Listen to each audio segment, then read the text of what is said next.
Quanto você cobra o programa? Eu falei assim, R$ 20. Eu cobro R$ 20. Você é homossexual? Eu falei sim. Adoro! Adoro! Perigo! R$ 20. Oi, gente, tudo bem?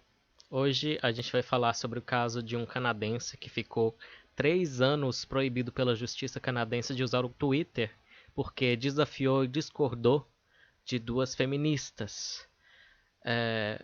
E tá aqui o Toronto Sun com a manchete que diz uma vitória bem-vinda para a liberdade de expressão. Ele celebrou a exoneração, ou seja, a decisão de que ele é inocente, com o seu primeiro tweet legal desde que foi ordenado a ficar fora da internet enquanto em julgamento por assédio criminoso. E ele tweetou: você pode, you can stand for something, but you can't misunderstand for something. É um trocadilho que não dá para traduzir, mas significa você pode defender alguma coisa, mas você não pode desentender alguma coisa. Até que funcionou. Enfim. E o nome dele é Gregory Alan Elliott. E quem quiser dar um apoio aí, usa a hashtag Freedom of Tweets, que tá aqui. Ele agradeceu e tal. Mais de 3 anos depois da sua prisão chocante por causa de uma guerra no Twitter com duas ativistas pelos direitos das mulheres, o artista gráfico de Toronto foi aliviado de todas as acusações num tribunal lotado nesse lugar, no Old City Hall, em Toronto. A sua disputa online com Stephanie Guthrie é uma delas, uma das feministas. Stephanie Guthrie e Heather Riley parece pertencer melhor tipo, ao playground do que a um tribunal. E certamente não deveria ter tomado tanto tempo para ser resolvida, 3 anos e 2 meses. Né? No fim, foi uma vitória bem-vinda para a liberdade de expressão. Mas que preço vergonhoso teve para esse homem que mesmo os seus acusadores concordaram que nunca tinham, as acusadoras, aliás, nunca tinham sido realmente ameaçadas fisicamente por ele ou sexualmente assediadas por ele. Ele foi demitido de seu emprego, o seu trabalho de arte foi vandalizado e ele teve que pedir dinheiro na internet para pagar pelas contas, né, pelo próprio processo. Estou muito feliz que acabou.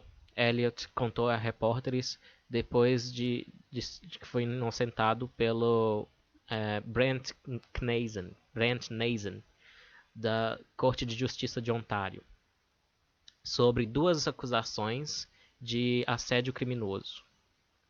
Eu não sou culpado e tudo o que eu fiz estava dentro da lei, é verdade. Guthrie e Riley o acusaram de ser um misógino creepy, assim, creepy, como traduzir creepy? Esquisitão, né? Muito insinuante. Um troll misógino muito insinuante. Que as mencionava obsessivamente. Elas não parece que nunca ouviram falar em bloqueio, né? Em seus tweets. E ele usava hashtags que elas tinham criado, mesmo depois que elas tinham bloqueado ele. Então elas bloquearam. E pediram que ele parasse. Ora, pediu que ele parou, ele não quis parar, ele estava criticando a hashtag delas, direito dele. Ora, né?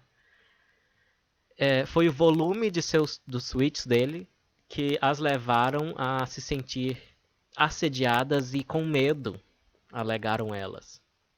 Elliott insistiu que ele tinha o direito de se engajar no debate político, especialmente para se defender contra os insultos e acusações que essas mulheres tinham feito contra ele.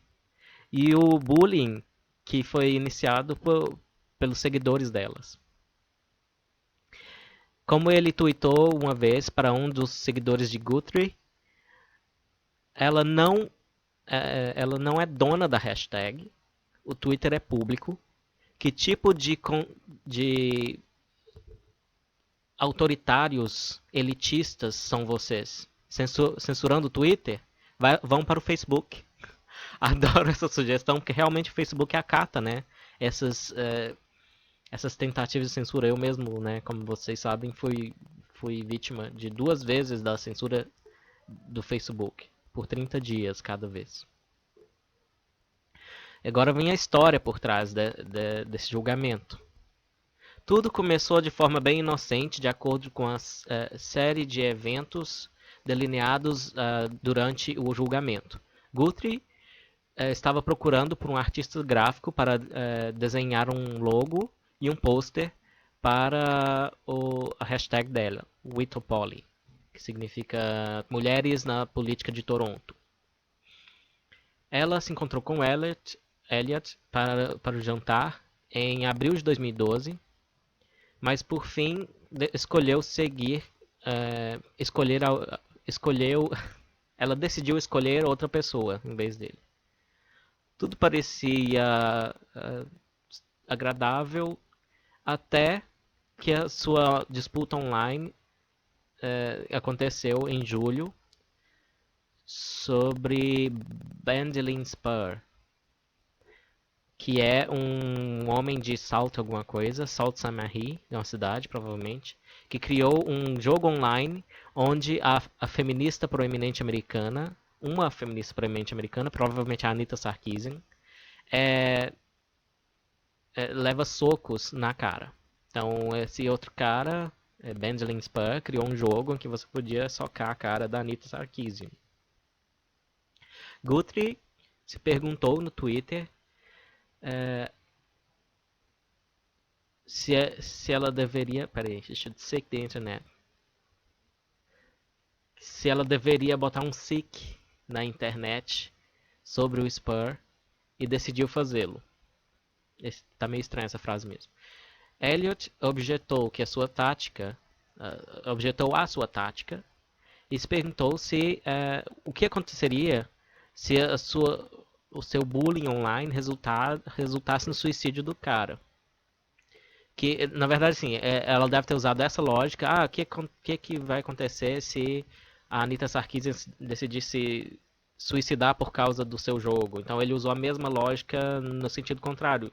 E as acusações e os ataques desse cara, será que não poderiam fazer a mesma coisa? Então ele estava usando a lógica da defesa da Anita Sarkeesian contra ela. E logo se dissolveu, logo a disputa se dissolveu em bate-boca infantil em ambos os lados, típico, né? Colocando muitas feministas de Toronto contra um homem que elas chamaram de sexista e misógino, ele, né? É uma acusação que ainda incomoda. O Elliot diz, eu sempre amei e respeitei as mulheres. Insistiu o pai divorciado de 4 filhos, cuja ex-esposa também o apoiou. Mas eu também sempre amei e respeitei a liberdade de expressão e as nossas liberdades numa sociedade livre para desafiar a religião, desafiar a opinião, tudo, disse ele.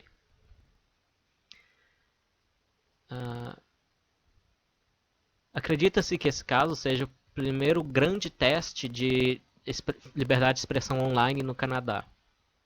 E a decisão de que ele é inocente foi propagandeada como uma vitória para o discurso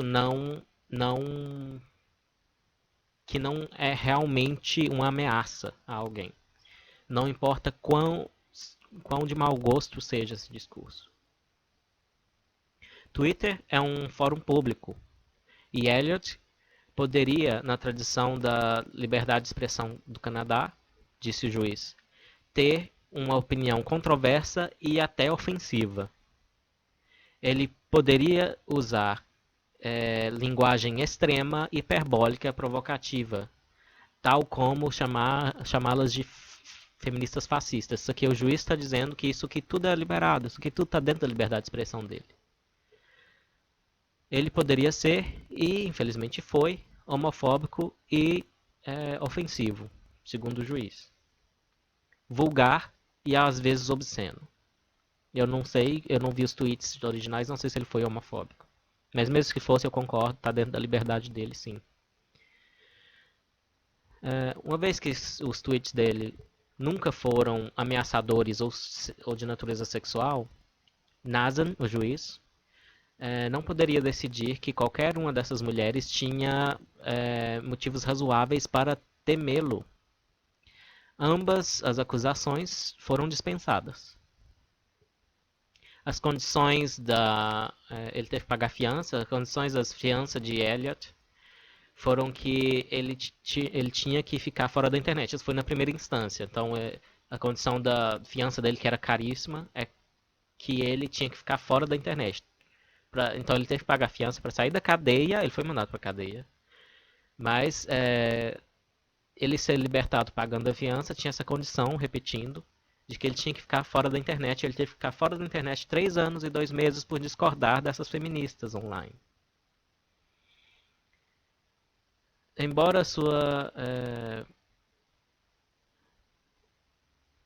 embora seja a primeira vez que ele volta online desde sua prisão em 2012, Elliot não tinha certeza de que ele voltaria aos seus 300 tweets por dia.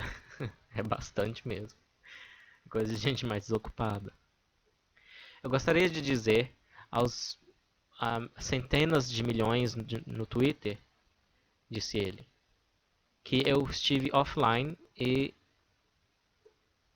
na vida real por 3 anos e 2 meses.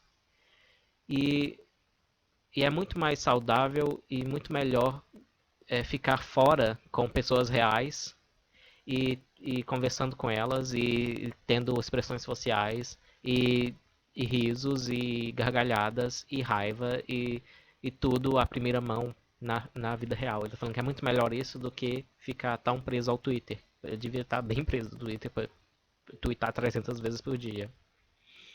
Ele disse, enquanto seu filho Clayton vigorosamente concordou. Balançou a cabeça concordando.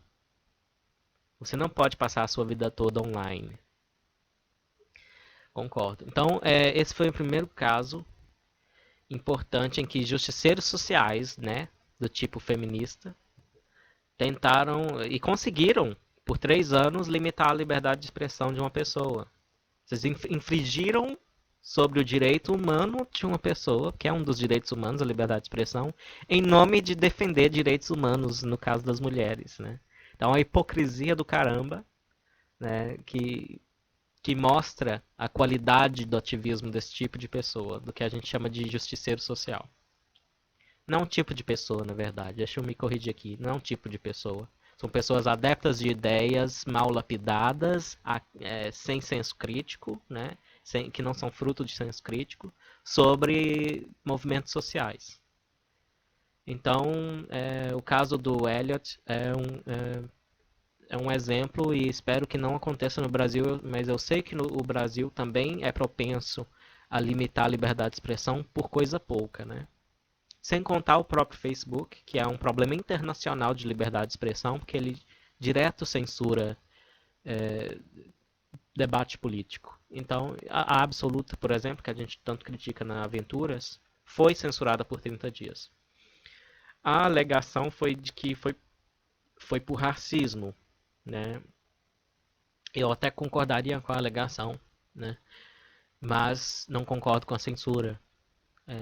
Não acho que calar a boca de qualquer pessoa mostra que as ideias dessa pessoa estão incorretas. Seja contra mim, né? Seja contra a Stephanie Absoluta, seja contra qualquer outra pessoa. É isso que eu defendo. Então, vamos confiar um pouco mais nesse direito humano que é a liberdade de expressão. Desculpa aí se teve partes da tradução que eu meio que empaquei. Por hoje é só. Um abraço.